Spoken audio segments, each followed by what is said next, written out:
Hi guys, and welcome back to our channel. It has been a while since we posted a YouTube video. There's been many reasons for this. We've been away, we've had surgeries over here, still recovering from it. But now we are definitely back, and we're going to get back to posting weekly one video every single week. So we hope you find it useful and valuable, the information that we provide. And if you haven't done so already, check us out on TikTok. We're on there as well now. So that's some short videos, and these are obviously our longer videos. So in today's video, we've got, I think, going to be a really, really good one for you. Yes. It is how we use Chat-GPT for our self-publishing business. And it's not how you might be thinking. It's not like we get Chat-GPT to write us a whole book. We don't recommend that. We'll get into that in a little bit. Yeah. But hopefully it'll be really helpful for you guys. So stick around if that sounds interesting to you.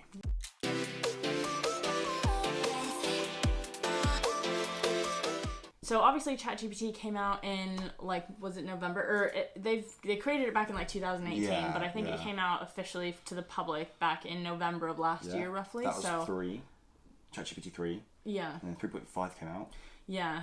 But basically, obviously, if you don't know what it is, surely you probably do, otherwise you probably wouldn't be watching this video, but you can obviously tell it to do stuff for you, and it will just spit back a bunch of conversational writing, basically. So it's amazing, to be honest with you. The technology behind it is just kind of incredible. Yeah. I'm sure you all had a play around with it. Yeah. We subscribe to ChatGPT 4, which is the $20 a month you get for ChatGPT Plus, and then you get GPT-4, which is a bit more, well, I think it's a lot better in my opinion, for your opinion as well. Okay, cool. So firstly, we're just going to start. Obviously, we use it to enhance productivity mainly. That's what we use it for. We don't use it to write entire books, because that is bad, and we're going to show you exactly why it is now. So that said, we're just going to go ahead and jump into screen share, and we'll show you what exactly we mean. Okay, so this is the first book that we're going to be showing you guys. This one is kind of ironic because it is a book about making money using ChatGPT.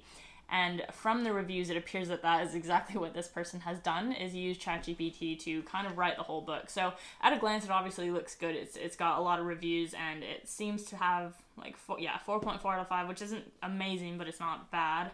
However, we've had to scroll through the 1-star reviews, and when you click into them, they immediately, people can tell, I guess, is the point we're trying to make here. So don't think that you can just write a whole book and you're going to get away with it and people aren't going to leave bad reviews. For example, this one says, author obviously shows how to make money easily by making ChatGPT create his content and copying and pasting them. 95% of the content is actual output of ChatGPT to his simple questions. Yes, it's not a good look, especially when many reviewers are saying the same thing. Yeah. And it's not good for the reader experience as well. At the end of the day, we're self-publishing obviously to make money, but also we're trying to put a good book out, put a good book out to the reader, and actually to give them value. And if it comes across as you've just used an AI software just to create a whole book, it doesn't look that good. Yeah. So we try to we do steer clear of that. You can use it to enhance your writing, but not do the whole thing. Yeah. We don't think. Here's another example. The author literally copy and pasted responses from ChatGPT.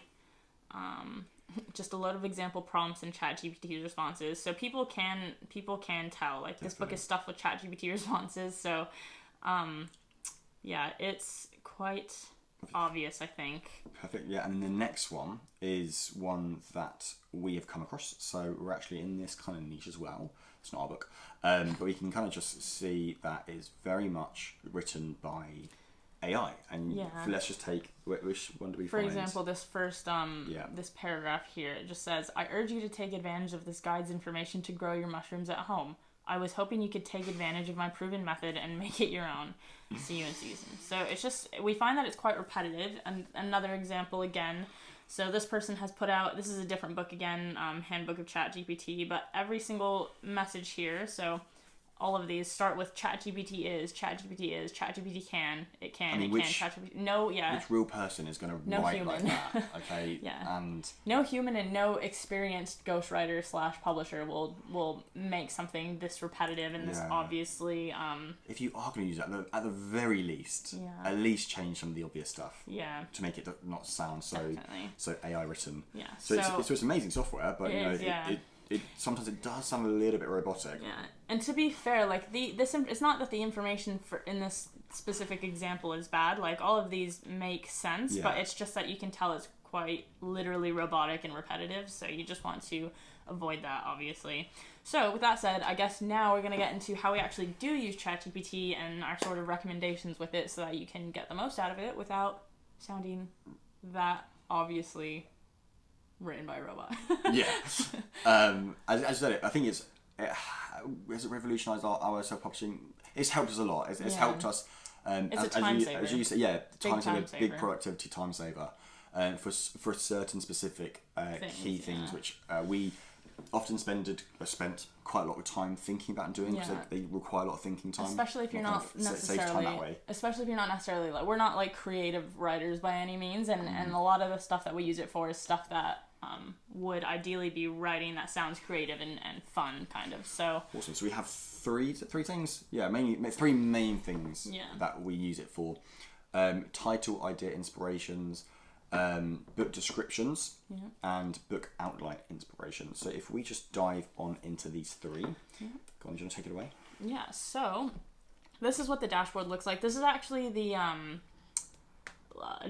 free version, because not everyone's going to want to pay for it, and the free version is still very, very good, but it's not the most updated version of ChatGPT. So that's the one that Chris was mentioning that you have to pay $20 a month for. But I guess if you're going to be using it enough and you feel like that version is going to be that much more better for you, then obviously you can go ahead and do that. You don't have it, but I do, right? Yeah. So you have it, but on my laptop we don't. I don't have it. So yeah. So, for example, this is how we sometimes use it to come up with titles for books. So, for example, I want you to act as an expert copywriter who works in nonfiction ghostwriting. Please write me 5 catchy and attention-grabbing titles for a book about raising chickens for beginners. So, you can see here they come up with some quite good ones. And obviously, they sound really, really good. And I think if you're writing a book about raising chickens for beginners, I'm sure you can have one of these, or we actually then said 5 more, have one of these which sound very good and you can use for your title. You just got to be careful that it does include the specific keywords that you want in your title. Because as, if you've seen our videos before, as we preach, it's really, really important to have specific keywords in your title so that your book can actually be found by your customers. So you can use it as a base and a template, and then you kind of add potential words or keywords into it, or it might sound perfect as it is. But yeah, for example, like this second title, we thought this one was really clever. So, from cluck to egg, a step-by-step guide to raising chickens for first-time farmers. So that's really good. And then I guess an example of how you would potentially include a specific keyword. So, like, obviously, if the exact keyword you wanted to rank for on Amazon was raising chickens for beginner, you could just take like from cluck to egg and then a step-by-step guide to raising chickens for beginners instead of for first-time farmers. Just an example of like how you can. Yeah. So you play around with that, can't you? Really. And why the title is so important, as I said, is obviously keywords first of all, but also when your customer is looking for a book, they're scrolling down, the 2 things that they see when they're scrolling down Amazon is your cover, which is massively important, but also your title. Your title needs to speak to them, and if they got something quite clever going on, like from cluck to egg, and every other book is raising chickens for beginners, raising chickens for beginners, raising chickens for beginners, your book might stand out from the rest of the competition. So it's quite a good idea potentially to have a clever sounding title as your main title. So what else do you use it for then? So we also use it for writing book description. So this is an example of, obviously we kind of just went with the raising chickens for beginners theme for this entire example. We just had these preloaded so we wouldn't have to do them live while we were shooting the video. But basically, I mean, you can kind of read this on the screen, but it gives you a really good description that you can tweak to make things sound a bit better if you want to. I mean, they generally sound quite good, but I think our advice when you do get stuff back from ChatGPT, the main thing is that you always want to make sure that nothing sounds too repetitive or too, just robotic. Because as good as the technology is, you will run into scenarios where it will spit something out to you and it just sounds like really repetitive or just really obviously written by AI. So you just want to obviously avoid that as best you can. And the most important thing is you need to make sure that it is relevant to your book. Relevant to your book, yeah. And what we often do for our we always do for our descriptions, is we have a body of text, and then we also have bullet points. Like for example, this book features, in bold, and then below we'll have a list of like 6 or 7 bullet points, which all the main things that is contained within inside the book. So you can use this, you know, if it's not in bullet point formation, but it sounds pretty good. And then let's say potentially in between this line and this line, you could have this book features, and then your 6 bullet points is your main key features of the book. Sorry, another thing to say about this as well, you can actually, all we wrote for this is please write me a book description for a book about raising chickens for beginners. So if you wanted to be more specific, you can add on to this at the end and say, based on what you've actually included in your book, so you can, in the prompt, tell it, please include examples of XYZ, of whatever you have actually written in your book, because sometimes it will just spit out sort of generic things about that topic, but if there are specific things you want included, you have to tell it that. Otherwise, it will just kind of give you very general a very general response. Yeah, it's all about learning how to properly prompt it. Yeah. When we first started with it, it's a little bit not confusing. That's the wrong word. Vague. A little bit vague, but as you get better at being able to prompt it, it will give you better answers. Yeah. So it's kind of a skill that you kind of learn. And then also for our descriptions, so we said it with body text and also the bullet points. Yeah. It's really important to always have a hook for your description to actually draw the reader in, and basically to make them click the read more button so they open up more of your description.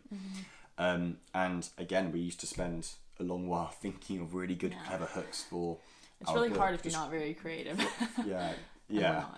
But now with Chat-GPT, we can kind it's very good. Get some inspiration from it, basically. So this is kind of what it came up with. And actually, we left this in here because this was actually an example of it messing up, sort of. So we said, now please write me 5 hooks for the description to grab the customer's attention and make them want to read more.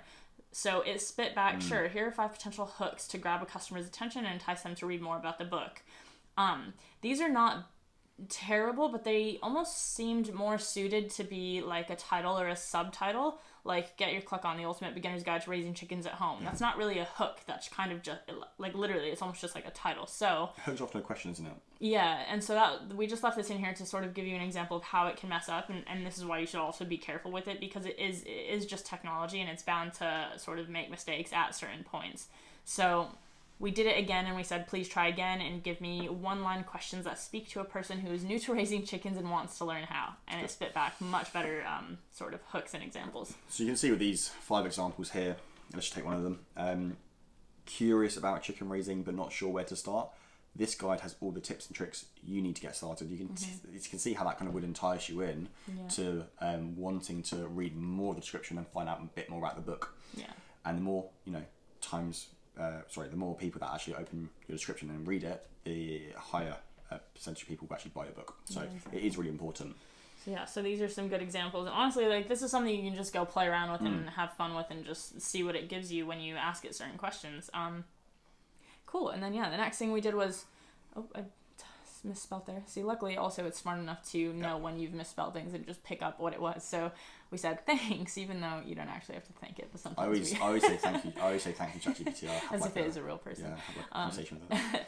So we said, can you please write 5 calls to action about the same book? Again, it spits out 5. You can ask it to write 10, 20, 30, and it will write a lot of them, honestly. We find if you do more than like 10, it can start to become repetitive, not competitive, repetitive, and you can see like in the examples that some of them will start to sound quite similar to the previous ones. Yeah, and just to clarify what a call to action is, so at the bottom of the description, a call to action is pretty much just they've read the description and it's just encouraging them then to take action and actually click and buy your book. So for example, don't wait any longer to start your chicken raising journey. Get your hands on this essential guide now and start learning. It sounds so good, doesn't it? It sounds really good. It's better than anything I could think of.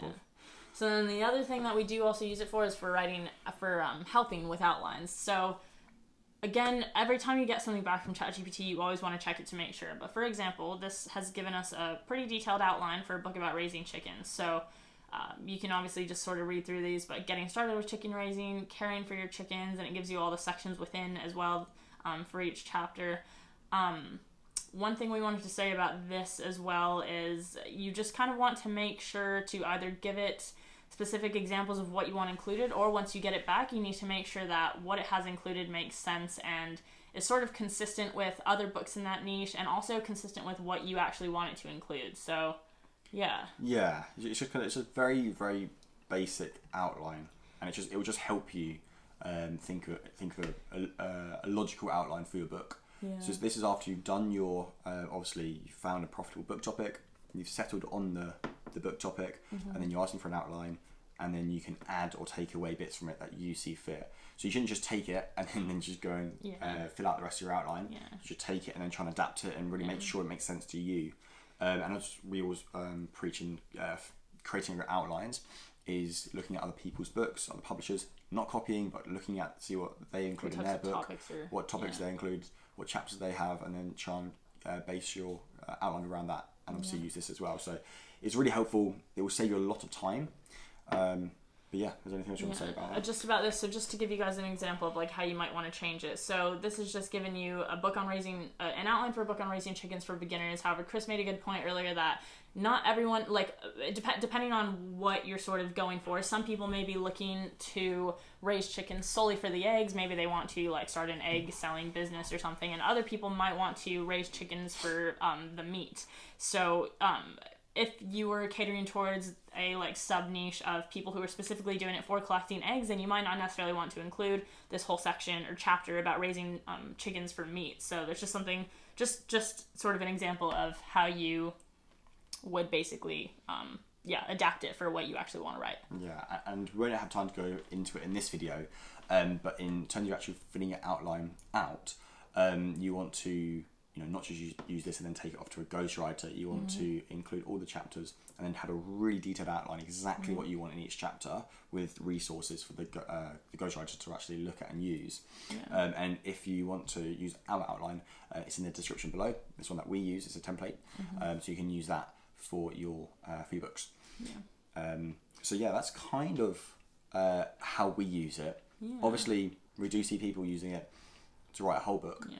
You run the risk, as we said, of getting quite a robotic sounding book back, and that's only going to lead to bad reviews, and that's going to kill your book in the long run. So we very much recommend not to do that, and still use a very high quality ghostwriter. Or if you're a good writer yourself, you can use it to aid your writing and write it yourself. Exactly, yeah. But this is how we use it. So we use it for title, idea, inspiration, writing book descriptions, and writing having an outline or outline, coming up with an outline for our book as well. So yeah. So that pretty much wraps that up.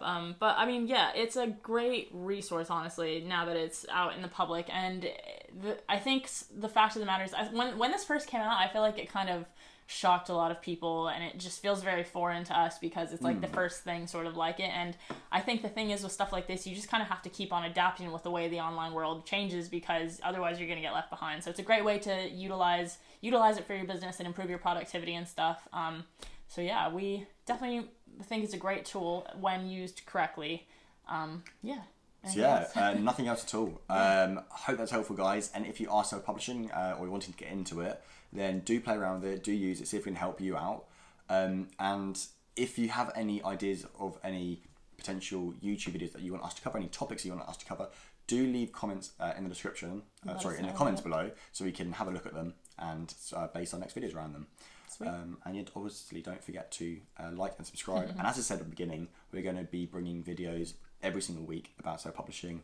So do subscribe and take a... See you in the next video. See you in the next video. Yeah, bye guys.